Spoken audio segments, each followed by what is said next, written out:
the beginning phases of that solar power out in that location. And then the mitigation banking that is being done on that property. Very few cities, one, have the property to do it, and very few cities have had the vision to do it. And the council has placed that out there, and that's a very valuable, both monetarily and also from a economic development standpoint, a very valuable resource that the city has. Then you think back, I talk about the whole Parks and Recreation program and the expansion of our park systems and all of those things that have occurred in this city. And then what is the future holding for that particular item and how they have been positioned in order to take advantage of the future.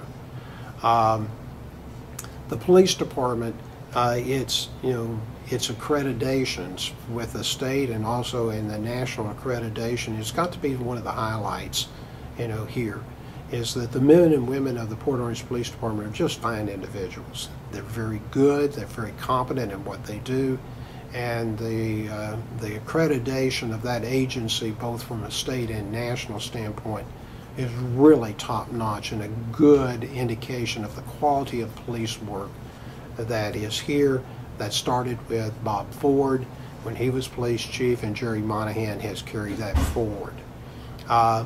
Then you got, so Hank, when you begin to talk about that, and I think the major thing is that the council did something that was unique for cities.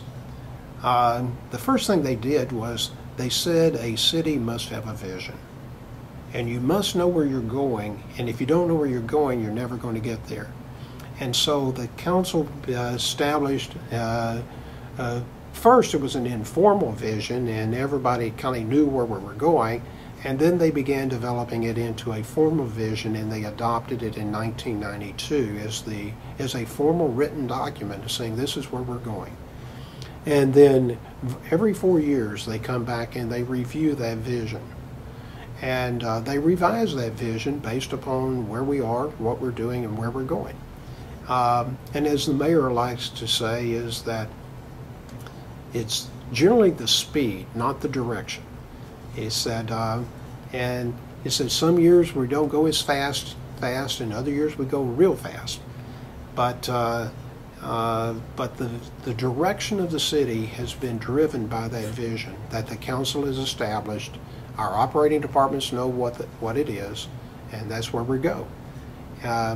And I think that's been really a defining principle of Port Orange, is that long-term vision and people knowing where this community is headed and what the values of that community are, and has really made the vast difference for me as a manager, because it's very easy to manage a city if you know where you're going.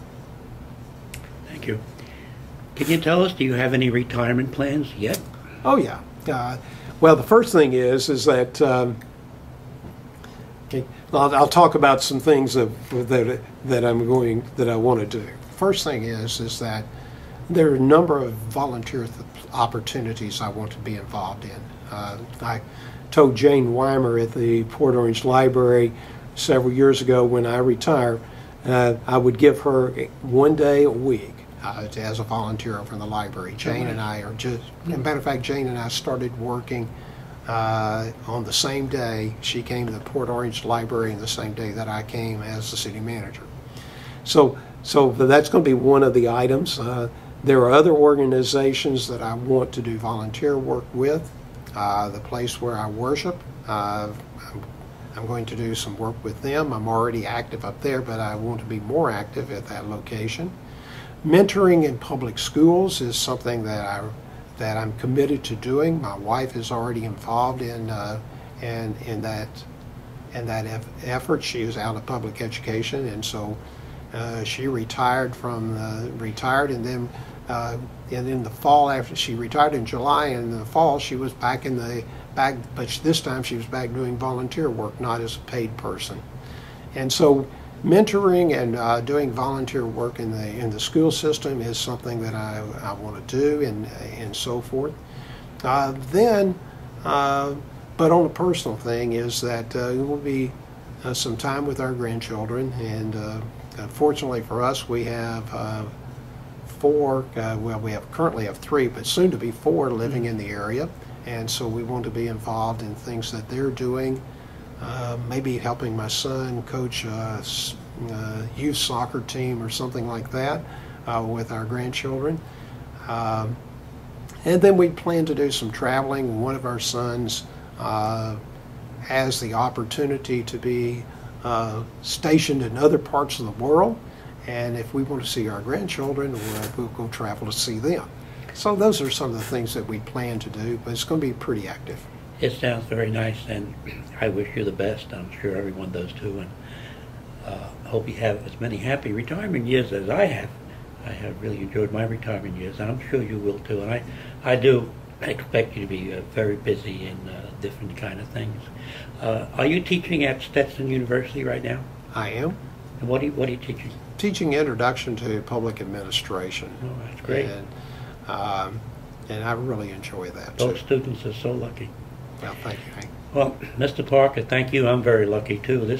I've been 9 years as a citizen journalist, I guess, and this is the highlight of my citizen journalist career.